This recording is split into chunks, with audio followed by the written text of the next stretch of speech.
I really, really love Dark Souls, especially Dark Souls 2, but every single challenge run of the game has been done already. People have beaten the game at level 1. What could I do? What if I take a new game character to New Game Plus? Isn't that easy? Well, what if I take it to New Game Plus 7? Is that easy? I'm probably a masochist for trying to do this, or at least some level of stupid.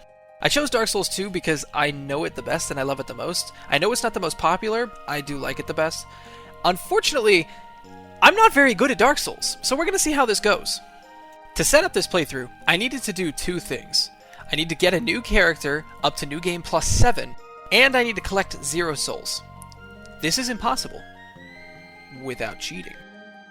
There's a ring called the Agape Ring, which consumes souls that would normally be collected, but I can't get the ring until part of the way into the game, so I decided I'm going to have to cheat it into my inventory. But that isn't the only thing I need. To fight the final boss, I need to kill the Giant Lord, which is locked behind the King's Ring door, which is locked behind Velstadt, which is locked behind the Shrine of Amana, which is locked behind...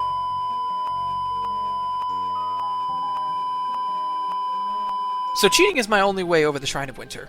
I get a Mace of God and kill everything in one shot. Feels good, but I know the shoe is going to be on the other foot soon. After trudging my way killing every single boss 7 times, it's finally time to start our run. I started with the Bonfire Ascetic because I thought I might need it to respawn a boss to get some extra souls. If only it were that easy. I picked the Warrior class mostly for the balanced stats to start out. I start at level 12 with 7 Vigor, 6 Endurance, 6 Vitality, 5 Attunement, 15 Strength, 11 Dexterity, 5 Adaptability, 5 Intelligence, and 5 Faith. Since I don't have any sort of preparation, I thought a balanced class would be my best option. Will I be a mage? Will I be a strength build? Will I just use bows? Well, no. Well, definitely not that. But right now we'll settle for a strength build. While I was playing with cheats, I also accidentally broke my weapon, so for this run I'm going to be starting without one. Starting out, immediately there is differences between New Game and New Game Plus. There are Falconeers now surrounding the starting altar, so I make a beeline for the Firekeeper house. On my way, there's our first red enemies. In Dark Souls 2, the New Game Plus cycles actually add new enemies, and it gives them the same color as invaders. I knew where some of them were because I've done a New Game Plus before, but never did I go through the full game, and never a New Game Plus 7. To prove there is no strength difference between Bonfire Intensity 8 and 99, I boost the very first Bonfire up to 99. As you can see, they're strong, but not to the 99th degree. Going through the tutorial, I grabbed the dagger. It does decent damage. A backstab did over 600 to these basic hollows. I open up a ladder so I have access to the nest to drop some smooth and silky stones in, and then I get sniped by a red NPC. Hope that isn't going to happen a lot. Getting to Majula, I grab the Morning Star. It causes native bleed, which for this run, status effects are probably going to be my best friend. I get my first level ups, I put it into health, which for now is probably the most useful stat I could use. Taking more hits, at least more than one, is kind of a priority. We run around Majula and we continue to loot the place. I grab the Moon Butterfly Shield, which causes poison, so now I have both bleed and poison weapons. I also trade in some Estus shards, and then we head to Hyde's Tower of Flame. Reaching the collapsing city, I realized just how hard this run is actually going to be. Even with the Morning Star, which does strike damage, by far the best type of damage in the game, which does bonus damage against armored enemies, like these old knights. I'm hitting for a whopping 157 per swing. Each knight will only take about 18 hits to kill. So I tried the Poison Shield, but yeah, they're immune to poison, or at least resistant enough that it's not worth trying for. Even trying to fight normally, the knights are extremely tough, and they still one-shot me. After taking out the very first knight, we get a drop. The shield! It has a very low 20 durability, however it blocks 100% of damage, which for this run is huge, so normal attack, which might take my entire stamina bar, will not damage me. Next up is a Great Hammer Knight. They have 3,450 health, meaning they're even stronger.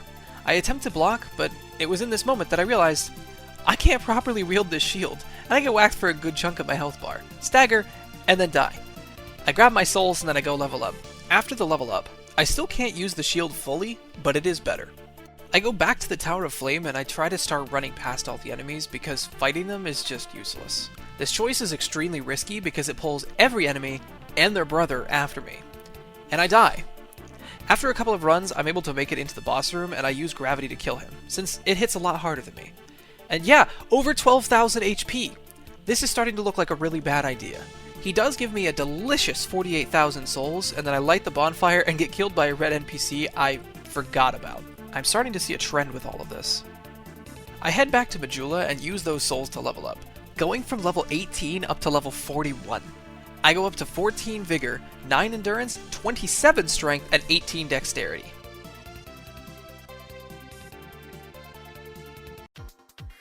Forging forward, we head into an underground section filled with more knights. We grab the Old Knight Halberd, which does huge damage for how early we find it.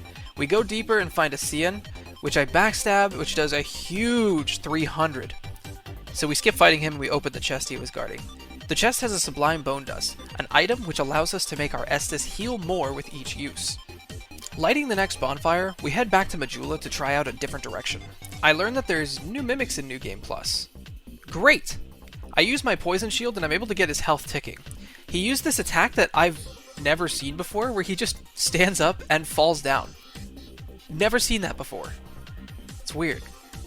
After looting his rusted coin, we head into the Forest of Fallen Giants, the direction we're actually supposed to go in at the start of the game. Coming out of the cave, we immediately get a view of my ex-wife getting out of the shower, and then we scurry over to the first bonfire, light it, and then get killed by a couple of basic hollows.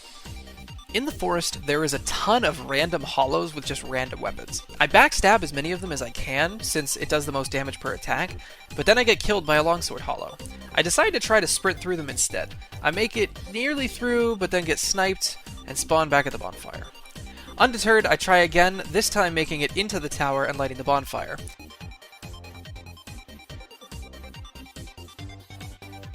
I swap over to the Old Knight Halberd, which is now hitting for around 280 a swing, which is the most damage I've seen so far, but is still far from easy killing enemies.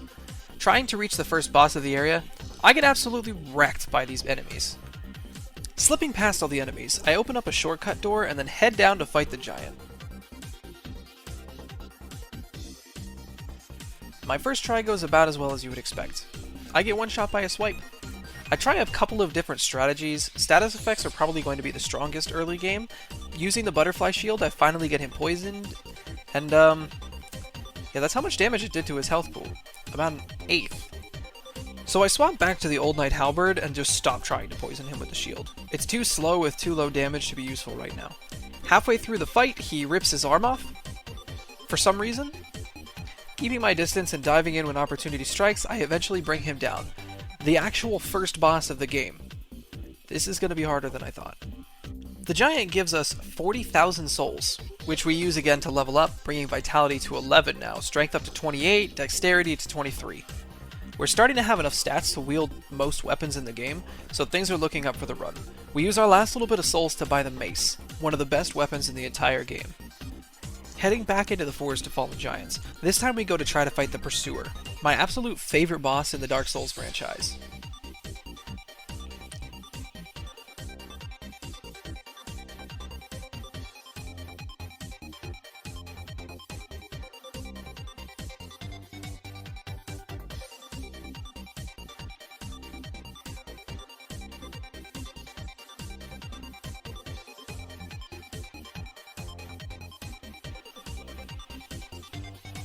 With such a sick intro into the boss fight, you know this fight is going to be no joke, and he kills me in the first few seconds.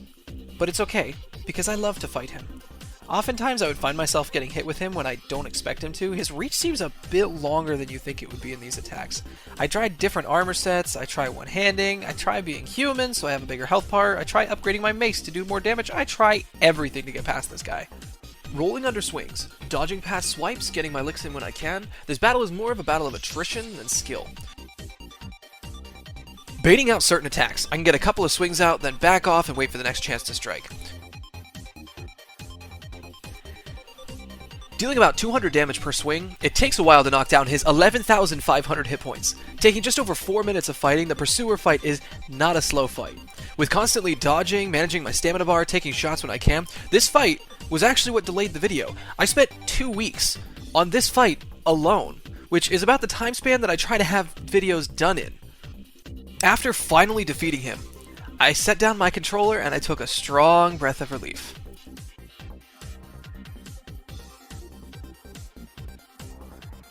Then a guy from outside the arena came in and killed me, making me drop my 68,000 souls I just got for killing him.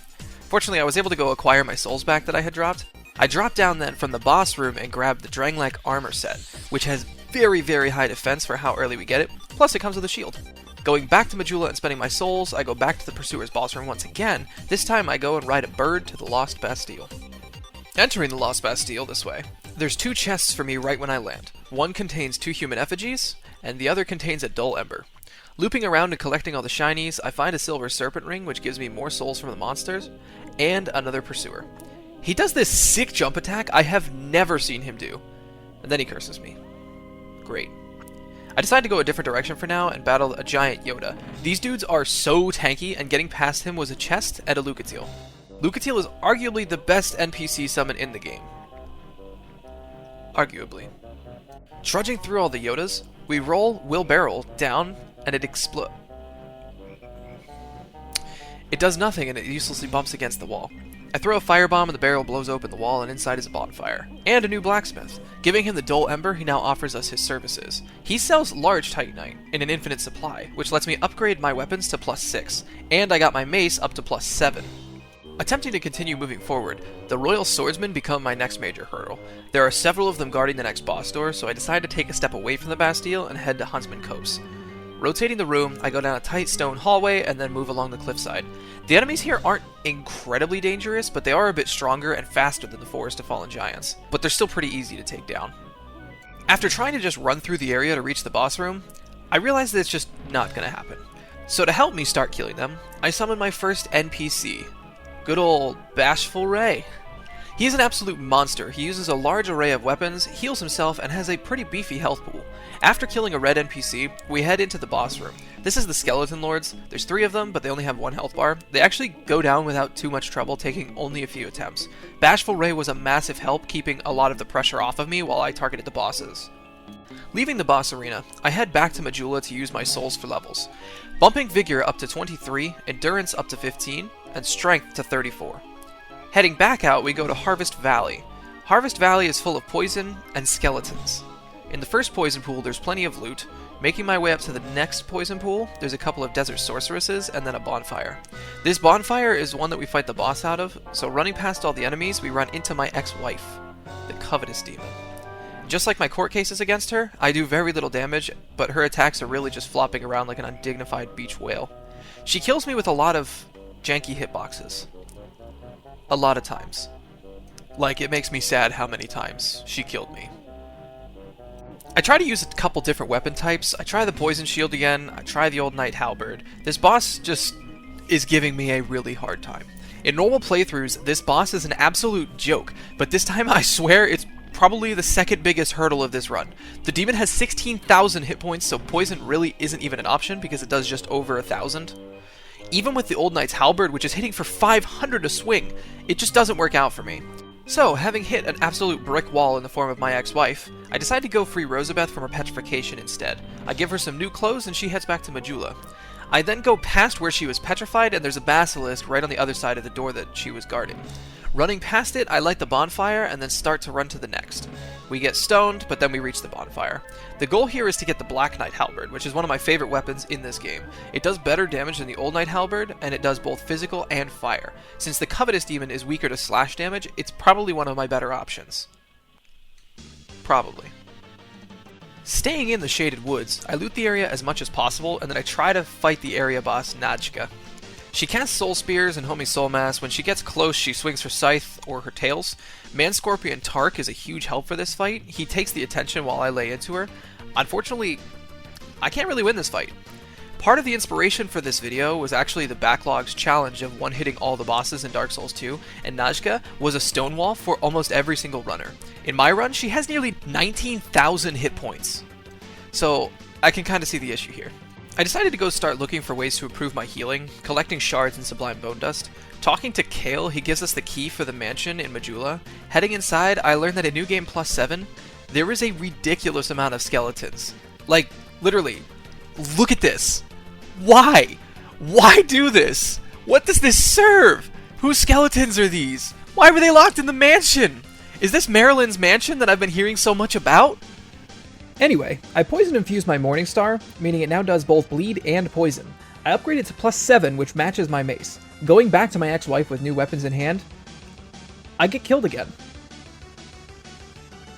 I try two-handing to deal greater damage, then I realize something. Dark Souls 2 has power stancing. Power stancing gives me a unique moveset when you have two similar weapons equipped, like two hammer weapons. Inflicting both bleed and poison a few times, it certainly speeds up this fight. Nearing the end of the fight, she just flops around like a useless fish, then finally she stops harassing me. This fight took over 5 minutes, and finally being free, I can move forward with my life again. I mean, to make progress. I grab the next bonfire in Earthen Peak, burn the windmill, and then run to the next bonfire. This bonfire is just above the boss room. Attempting this boss, she one-shots me. Shocker.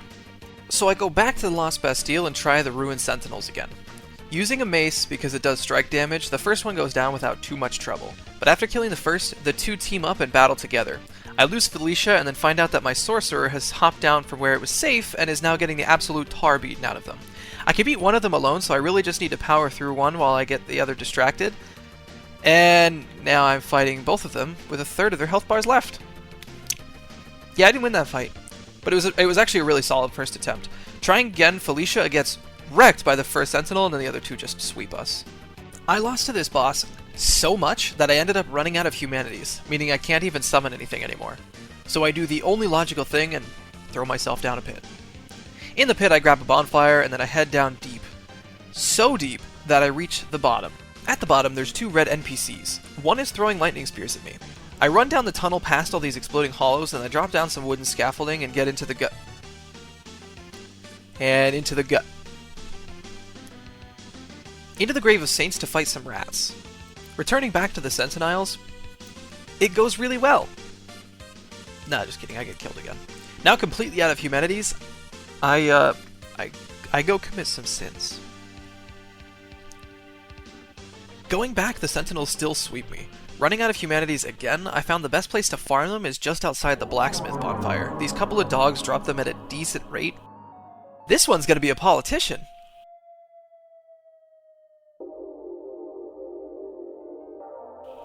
Skipping many deaths, I finally beat the Sentinels, jumping another major hurdle in our quest. They gave us nearly 110,000 souls, so we head back to Majula and level up again. This time it brings our strength to 40, dexterity to 28, and 10 faith. We are now level 104. Just to refresh myself, I go fight my favorite boss. I love that fight. We open my favorite door, and then we go to Sinner's Rise. The final bonfire for this area is the first major boss. Being sure of myself, I go pick a fight with Najka again. Keeping her attention, we let this little domestic situation resolve itself. The Doors of Pharos is incredibly uneventful, so we just kind of skip it. Exiting out, we come to a camp and we have a bonfire. We meet the giant spider, who kills me. Speaking of death, let's see how many deaths I have. 364. 364! I have died 364 times! Do you know how many times that is? It's 364! I have put so much time into this run, and we have killed 0 major bosses yet. So if you're enjoying the video so far, and you like to see me be in pain, maybe you should try subscribing. I already have more runs like this planned. Returning back to Earthen Peak, I challenge Mytha again, and finally this time I'm able to take her out. Riding the elevator to the top of the windmill, I come out into a volcano. Because geography be the real Dark Soul here. Going back to Sinner's Rise, I now go after the Lost Sinner, the first major boss. Meeting her for the first time, it reminds me of that weird party I went to a couple years ago. Trying to fight her with Sellsword Luit, he tanks a lot of the damage for a little bit, but it doesn't give me anywhere near enough time to do enough damage to bring her down. So we're pretty much just stonewalled in every direction. So let's take inventory. I can't go fight the Iron King because I can't even reach him. I can't get to the spider because I can't beat the Congregation. I can't beat the Lost Sinner because she's just too strong. I can't quite win against the Rotten yet, and the Shrine of Winter, we'll get to that later.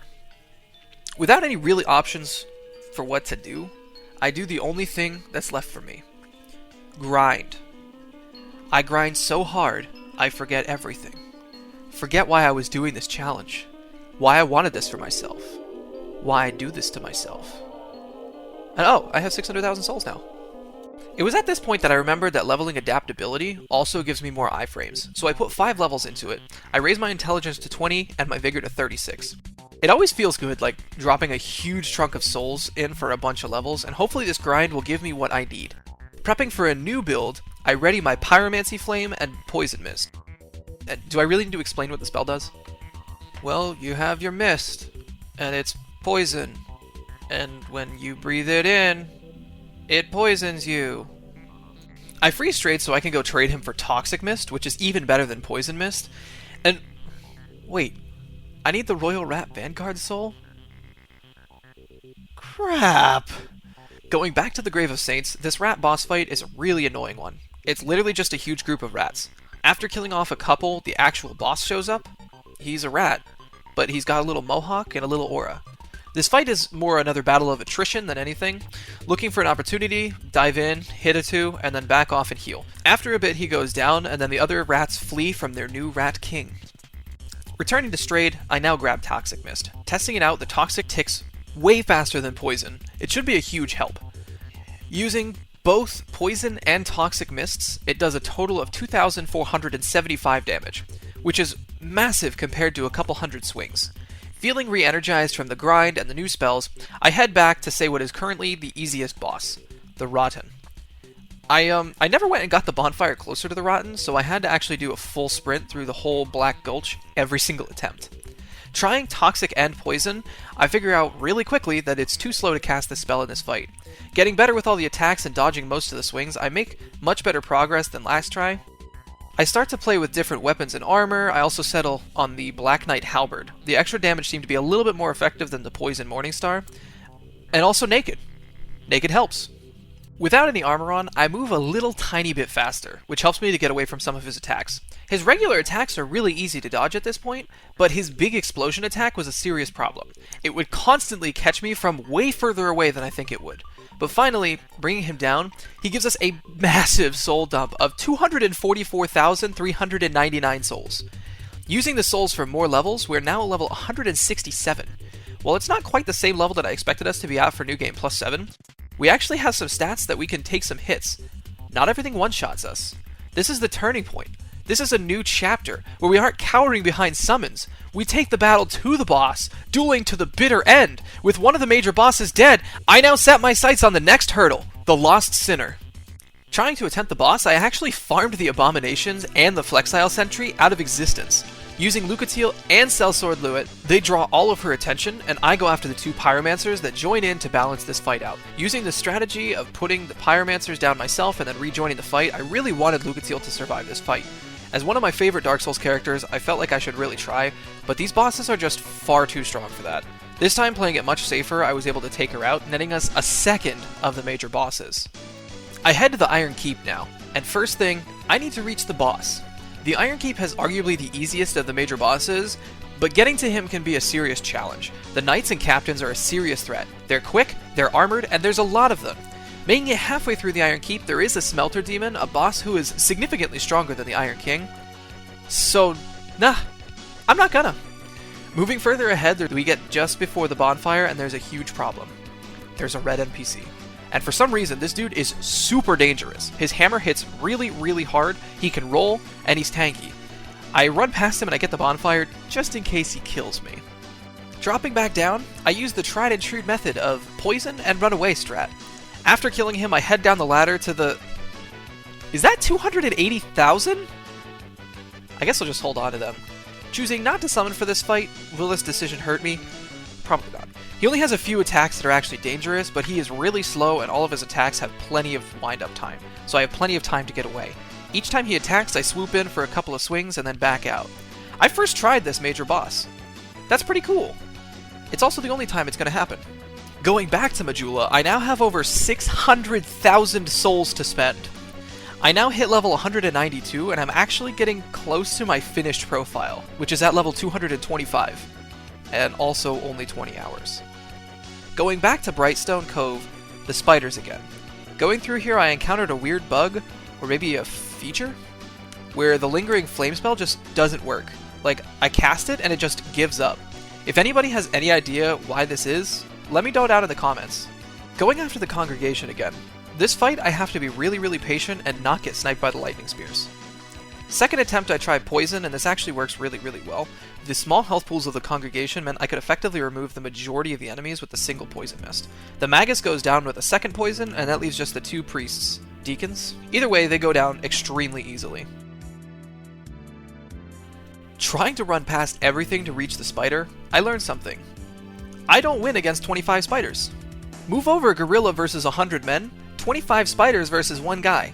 Who would win? Discuss. Just like in the Iron Keep, I found the best course of action is to take it really slow and fight through every single enemy. Summoning good old Bashful Ray, he helps me through the area and clear the dreaded spider room. Making my way to the boss arena, there's a cutscene that shows off all the spiders. She comes down into frame, she big, she hairy, she got 2 heads. Reminds me of my ex-life. She kills me with a laser. Also reminds me of my ex-wife. I let the phantoms take the boss's attention again, and I go after the babies. This fight actually wasn't too bad. My summons would keep her attention pretty well, and I would just go in and whack her a few times. When she would switch to me, I would run away, and they would go to town. Insert that's what she said. On my final attempt, Bashful Ray survives, which really shows how strong he really is, to stand up to a New Game +7 boss. Lighting our final primal bonfire, this is where we reach a small problem. An ethical one, even. After fighting the 4 major bosses in Dark Souls 2, or have the soul memory of 1 million, the Shrine of Winter door is just unlocked and you can progress into Drangleic Castle. However, in every subsequent game cycle, the door demands more souls, an additional 1 million. So if you do the math, I'm going to need 8 million soul memory, which after all 4 major bosses, I have 5 million. So the door's not going to open for me. However, because my character is a new character, having not actually technically cleared the game before, as the crux of this whole challenge, the door should have opened when I killed the 4 major bosses. So what should I do? I need the souls to get the door open, but the door should also be open. So I'm going to do something that might be a little controversial. After farming out the souls in the most ethical and reasonable way possible, I have my dilemma. Do I keep the souls that I had to farm, or do I throw them away to not supercharge my character unfairly? After opening the door, I make my decision. I choose to throw away all 3 million of my cheated souls. Do you think I made the right decision here? Let me know down in the comments. Going through, we reach Drangleic Castle. To open the door, we need to produce souls near the door statues. And this is really easy because at this point in the playthrough, I just decided I don't care about melee anymore and I get a bow. After the door opens, we rush inside only to be tailed by every single enemy in the game. Fleeing into the Twin Pursuers room, I'm sure they won't follow me. Alright, I guess I'm gonna play Ring Around the Rosie until I can get down the ladder. Lighting the bonfire, I get killed by a royal soldier. Working my way into the castle, I have to kill stone soldiers next to this door.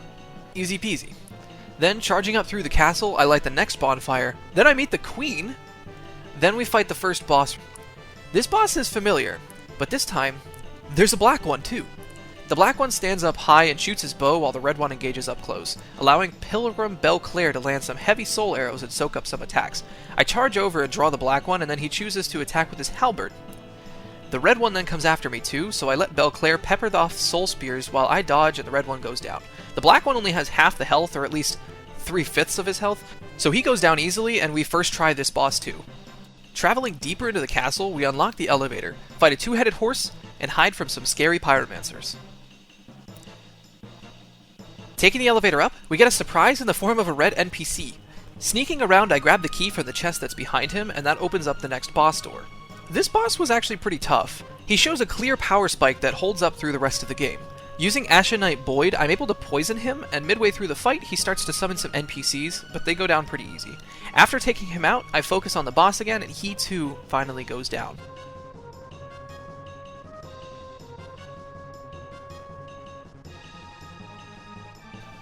After the Looking Glass night is the Shrine of Amana, my favorite and least favorite place in the entire game.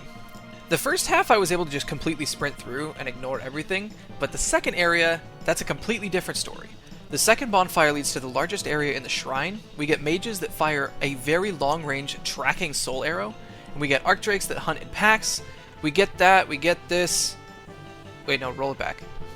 Using my bow, I shoot the mages from really far away and slowly make my way through, and I die a lot. Making my way through, I grab the final bonfire of the area and then head back to this. The Demon of Song. Actually, he wasn't too bad. He is very healthy at over 8,000 health, but he can only be hit at certain times. He has some sort of frog skin that he pulls over to protect himself from damage, but using my Poison Morning Star, I get him poisoned a few times and he goes down first try. After the Frogman, we hit the Crypt. The Crypt is actually extremely uneventful, so let's just jump just before the boss. Guarding the door is another Dragon Slayer and a few Seans. After clearing them, I challenge Velstadt. I tried to use Poison and Toxic again, but he's pretty fast, so it was pretty tough. But Poison Morning Star for the win. Bringing Devotee Scarlet, who uses a mace, we quickly work down his health bar together, and he goes down without incident. She's blocking with her mace, like, oh, you can't get me. Can't get me. I got a little hammer, you got big hammer. My little hammer's getting blocked all your damage. It will not. Whew! What a clutch roll! What a second clutch roll! Oh my gosh! After the boss room is Wandering Hollow King Vendrick. Collecting his ring, we then leave the crypt and head for the final areas of the game. On my way to Aldia's Keep, I get a sick random drop from this little petrifying something. What?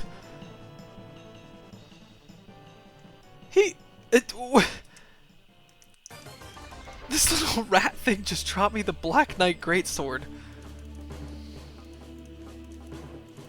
With the King's Ring, I can now open King's Gates, which allow us to head into Aldia's Keep. Entering the keep, I get invaded by Astiel of Mira, or Lucatiel's brother, the person that she came to the land looking for. After fighting in a very honorable way, it was at this point in the playthrough that I decided looting was no longer needed, and I just try to run past everything as quickly as possible. I get tackled by my ex-wife, and then I go visit Ian. Ian is absolutely no challenge. Toxic and Poison Mists work really, really well, plus my Morning Star does wonders. The fight is pretty quick, the poor guy only has 7,000 hit points, tiny compared to some of the other fights that we have taken. After he goes down, we take an elevator up to the top of the world, the Dragon Eyrie. I take an awesome shortcut that lets me go straight to the Dragon's Keep. Aldia keeps harassing me, and then we must duel to get to the top. These Dragon Knights are a really, really strong, fast version of the old Knights. Making my way through the big ones, there's then a duel with a regular-sized one with 2 great swords. I bring him down the stairs and then run as fast as possible to talk to the dragon. Grabbing the Ashen Mist Heart from the Great Dragon, I can now go into the Memories of Dead Things. Heading back into the Forest of Fallen Giants, the King's Gate I needed to go through is being protected by 2 red NPCs. Using Dark Souls' most OP attack, I poison the last guard, and then I go through the door. Fighting the boss for the very first time, I get unlucky and he catches me with a backswing. So I go find Captain Drunmond, receiving the Dranglek Helm and a summon for help. I return to the Dragon Lord again. With the help, we quickly work his health bar down. You know the drill by now. Poison Star, Poison Mist, dive in for attacks, run away. Finally bringing him down, there's only one thing left to do. I go grab Vengarl's armor, which is slightly better than the Dranglek armor. Then we go to the final boss room. Inside the final boss room, there is a precursor fight, the Throne Watcher and Throne Defender. Skinny fast one, fat slow one. Sound familiar? Summoning Benhart and Head of Vengarl, I realize just how weak Benhart actually is, and I don't summon him again. Bringing just Head of Vengarl, this time he gets grouped up on and gets just destroyed. So with no options, I grab the best NPC summon. Yes, my opinion changed. It's not Lucatiel anymore. It's Bashful Ray. The fight works in my favor this time, and they would split up with one coming after me and Bashful Ray taking the other one. When they would both target Ray, I would fling some fireballs their way, and... Did Bashful Ray just join in on my pyromancies? Dude! After bringing one down, the other is able to revive them, so you have to bring them both down simultaneously, which I was able to do when bringing down the Watcher for the second time. We are rewarded with a unique cutscene where Nishandra comes through the fog door and initiates the fight. Since I have a massive 1 Estus left from last fight, and she has over 10,000 health, I don't make it far, but I do gain knowledge. Her little orbs that she summons actually curse me while also dealing a small amount of damage, so I need to be really careful not to get cursed too much since it turns me hollow. Attempting to fight for real this time, with a full health bar, full Estus, I bring a bow this time to shoot the orbs, only to realize that the bow doesn't even break them. So while I was doing that, Ray has brought down her health bar by about a 1/5. What an animal!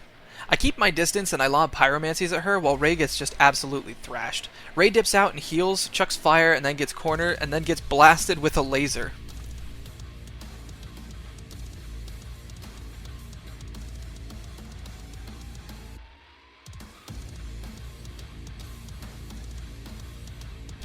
Rest in peace, Ray. She just lasered him out of existence. With the newfound resolve, I bring the fight to her, staying very close. She kills me. I failed you, Ray. I failed you. I couldn't avenge you. But it's okay, because Ray comes back, and if I can't avenge him, he'll just do it himself. Entering the throne room, I take my final seat as King of Dranglek now. This run really broke me. I started recording this run back in February, and I've been playing it for months. It felt like every time I moved an inch one way, I just couldn't make any more progress, and I'd have to go someplace else and move an inch that way. Almost every single boss was a hard stop for me starting out, and I had actually played for over 8 hours before even killing the giant. Which actually, it really hurt my will to keep going with this run. Then my next big roadblock was the Covetous Demon of all things. For some reason, I had a really hard time not getting caught by his janky hitboxes. Thanks Dark Souls 2. Then I had a really hard time getting through the Iron Keep. The knights were just so fast and they grouped up so well that I really couldn't get through. Cheating into the Shrine of Winter after killing the 4 major bosses was a really hard choice for me. I felt like it would be cheating to keep the extra 3 million souls, and fortunately it didn't come back to bite me after throwing them away. After getting into Dranglek Castle, it was actually pretty smooth sailing, with the only real challenge being the Shrine of Amana. Trying to get through that main room was just miserable. It was a slog, a dreadful commentary that speaks the horrors of the unknown, that somewhere, somehow, those mages are firing seeking soul arrows.